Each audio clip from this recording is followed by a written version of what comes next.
You're on scene with someone who's angry, frustrated, maybe hopeless. But what they're saying just doesn't make sense. Their reality doesn't match yours. And no matter what you ask or offer, it's not landing. You're trying to figure out what's driving their behavior, but it's not easy. The hardest part of a crisis call isn't always danger. It's trying to make sense of behavior that doesn't make sense to us. And here's what most of us miss. The key isn't fixing the problem first. It's learning to see it from their side. And that's what we're breaking down today. How to enter their world so we can connect, understand, and guide the outcome. I'm Troy Siewert, retired police lieutenant and certified CIT trainer. After 30 years on the job, we learned that the officers who make the biggest difference are always the ones who jump straight into problem solving. They're the ones who take time to understand the person behind the problem. In this video, we'll look at how to do just that using one simple approach: value first, then explore. Here's the challenge we all run into. It's not easy to understand someone who sees the world completely different than we do. We're thinking about safety and solutions. They're caught up in emotion, confusion, or frustration. And when what they say doesn't match reality, it's easy to stop trying, shift into control mode, or start moving on to the next call. When that happens, we miss what's really driving their behavior. If we don't understand where they're coming from, we can't offer solutions that actually work for them. And that's where things start to fall apart. Because the more we try to fix without understanding, the less effective we become. It's easy to wonder, why even bother trying to see it from their side? The truth is, understanding someone's world isn't about being soft. It's about being effective. When we actually understand what's driving their behavior, we stop guessing and start working with real information that matters to the person in crisis. That's how we find solutions that stick. Just keep throwing out what we believe are the best options. And that's why this matters. Because every time we take a second to understand before we act, we make better decisions and get outcomes that actually work. So how do we actually start understanding someone when we're on a live call with time, pressure, safety concerns? It starts with one simple idea: value first, then explore. Let's start with value first. When we say value first, we mean recognizing what the person's been through and what they're going through right now. It starts with a mindset shift. We want to see their emotions as real to them, even if they don't make sense to us. We don't have to agree with their choices or condone their actions. We just recognize that in their world, their reaction fits the way they're feeling. That simple shift helps us slow our judgment, stay curious, and look for what's underneath the surface instead of just reacting to the behavior. But valuing someone doesn't mean lowering our guard. We still keep our tactical awareness, reactionary gap, positioning, constant observation.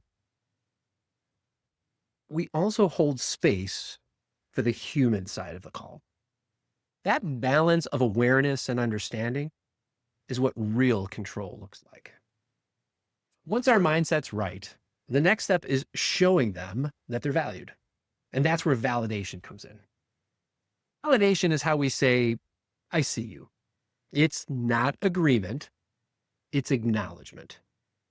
A simple line like, wow, that's tough.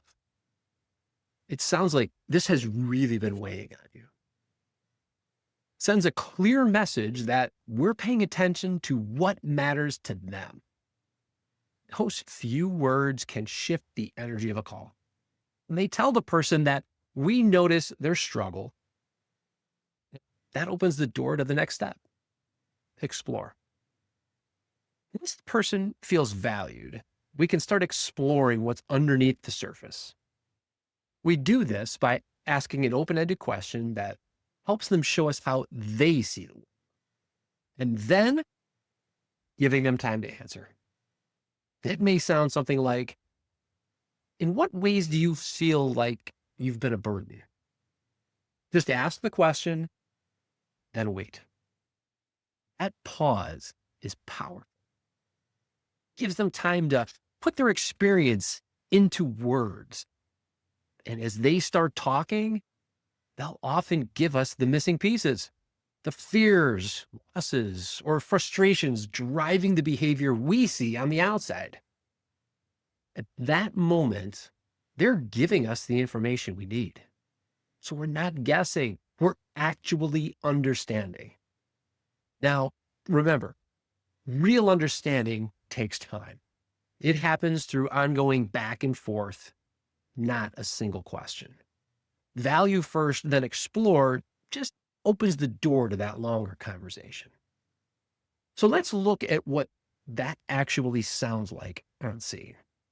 You're on a call with a man sitting on a curb outside a store, saying he's tired of being a burden. Instead of rushing in with fixes, you start by valuing his experience, and then asking an open-ended question. Man, it's tough. It sounds like this has really been hard for you. In what ways do you feel like you've been a burden? He responds by looking up and explaining how he's lost his job and feels like he's letting everyone down. Now he's giving you the information you need. So you're not guessing, you're actually beginning to understand. And that's what you've been trying to do all along, to finally understand what's driving his behavior so that you can guide the call forward.